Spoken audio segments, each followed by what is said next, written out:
por dentro estoy aplaudiendo.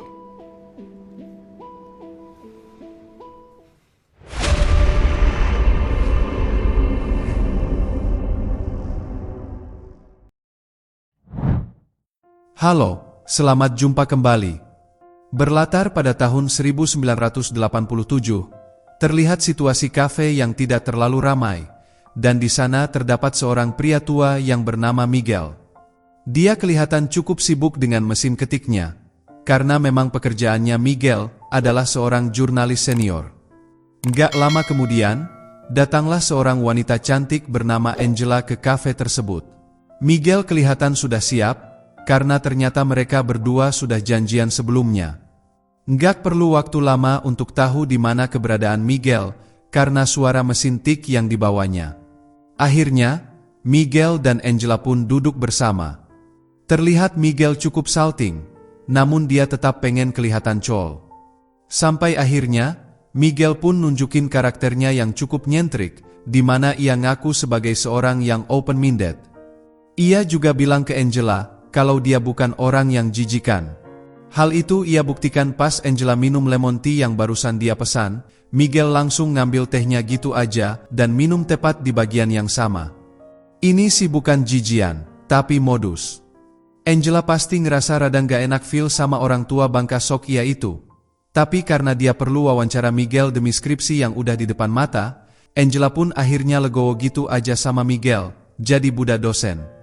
Mereka pun akhirnya mulai membahas tentang jurnalistik, dan saat itu Angela minta tolong kepada Miguel untuk memeriksa hasil ketikannya.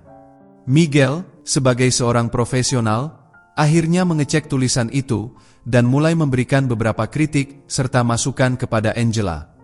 Miguel kemudian meminta Angela duduk di sampingnya dengan alasan kafe terlalu berisik. Angela pun semakin curiga, namun tetap mengikuti kemauan Miguel. Menurut Miguel, tulisan Angela terlalu kaku, dan ia menyarankan agar Angela menulis dengan gaya yang lebih sesuai dengan dirinya sendiri. Saran itu cukup masuk akal, melihat tulisan Angela yang memang terlalu panjang. Tak lama setelah itu, datanglah seorang wanita parubaya yang meminta tanda tangan dari Miguel. Ternyata, Miguel adalah seorang jurnalis yang cukup terkenal di sebuah koran di Madrid pada masa itu. Setelah kejadian itu, Miguel semakin percaya diri, dan akhirnya ia berani menyosor untuk mencium tangan Angela. Waduh, nggak cuma itu, si kakek barbar ini bahkan mengajak Angela untuk melanjutkan urusan mereka di apartemennya. Ini sih bahaya. Awalnya, Miguel terang-terangan ingin lebih mengenal kepribadian Angela, tapi Angela malah kelihatan semakin canggung. Namun, Miguel kemudian menenangkan Angela dengan mengatakan bahwa mereka hanya akan fokus pada urusan jurnalistik saja, katanya. Singkat cerita, Miguel akhirnya berhasil mengajak Angela untuk main ke apartemen milik temannya yang bernama Luis. Di sana, apartemen itu terlihat sepi karena Luis, yang seorang pelukis, sedang pergi berlibur. Miguel pun memulai rencana liciknya dengan mengajak Angela untuk minum bersama. Setelah itu, ia meminta Angela untuk melepas semua bajunya. Hal yang kurang sopan ini berani ia lakukan karena menurut Miguel, ilmu yang nanti akan Angela dapatkan benar-benar mahal dan berharga. Miguel juga berjanji bahwa ia tidak akan meminta hal yang tidak-tidak, hanya ingin memandangi tubuh indah Angela saja. Masa sih? Angela pun akhirnya kelihatan kecewa dan berjalan menuju pintu keluar, sedangkan Miguel hanya bisa termenung. Sepertinya ia sadar kalau dia terlalu terburu-buru dan baru saja kehilangan target yang super cantik dan nyaris sempurna itu. Namun, tak lama setelah itu, Angela kembali dan terlihat bahwa proses membuka bajunya sudah berjalan setengah.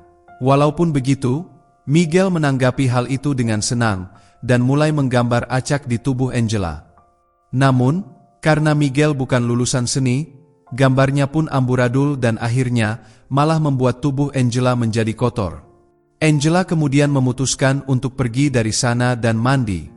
Miguel, yang penasaran, akhirnya menyusul ke kamar mandi untuk melihat pemandangan yang ia anggap sangat indah itu. Akhirnya, Miguel semakin berani dan kurang ajar dengan membuka pakaiannya dan ikut bergabung dalam prosesi mandi tersebut. Waduh, memang ini yang dinamakan botuna. Angela semakin merasa tidak nyaman dan berniat untuk meninggalkan Miguel sendirian. Namun sayangnya, ia tidak bisa keluar karena pintu kamar mandi sudah terkunci.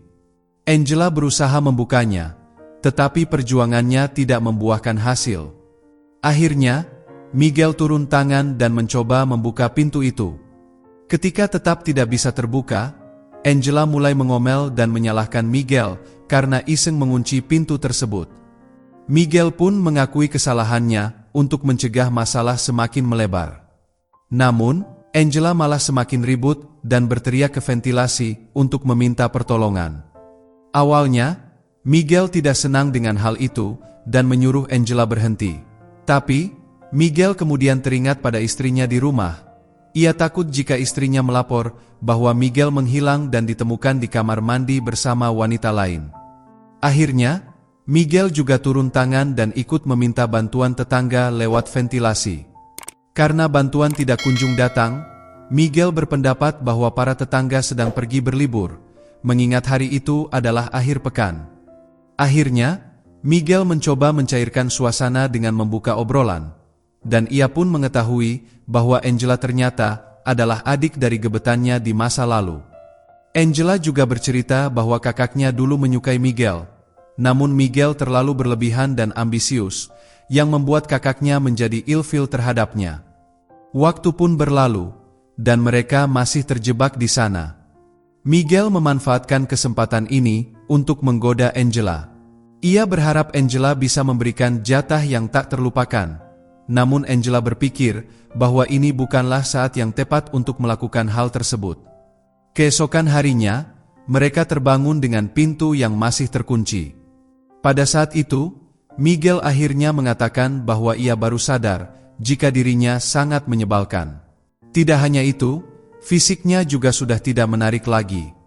Angela pun merasa kesal bercampur dengan kasihan, dan dengan yakin ia mematikan lampu, mengajak Miguel melakukan perbuatan yang tak terduga. Waduh! Setelah selesai dengan urusan nafsu lendirnya, kini mereka mulai membahas soal nafsu makan.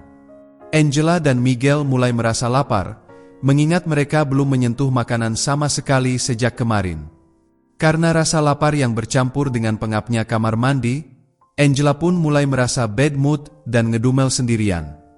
Ia kembali berusaha meminta tolong dari ventilasi, namun lagi-lagi tidak ada hasil. Miguel, di sisi lain, memiliki pandangan berbeda. Menurutnya, rasa lapar mereka bisa teralihkan. Ia pun mengambil sebuah bingkai yang ada di sana, dan berimajinasi sedang menonton TV. Hal ini sukses mengembalikan mood Angela. Miguel kemudian menceritakan alur film sesuai dengan imajinasinya. Tak lama kemudian, terdengar suara dari kamar mandi sebelah, menandakan tetangga mereka sudah pulang. Miguel pun meminta tetangga itu untuk menghubungi Luis, agar bisa mengeluarkan mereka dari kamar mandi. Keduanya pun kembali optimis bisa keluar dari sana. Tak lama kemudian, Luis datang dan membukakan pintu. Angela yang merasa sudah tanggung langsung keluar dari sana, memakai baju, dan pergi tanpa sepatah kata. Luis lalu membereskan barang-barang, dan menemukan kacamata milik Angela. Ia memberikannya kepada Miguel, namun Miguel terlihat sudah tidak peduli lagi. Film berakhir saat Miguel melihat jurnal milik Angela yang ternyata berisi tulisan-tulisan lama miliknya. Ini menjelaskan bahwa Angela sebenarnya adalah salah satu pengagum berat Miguel.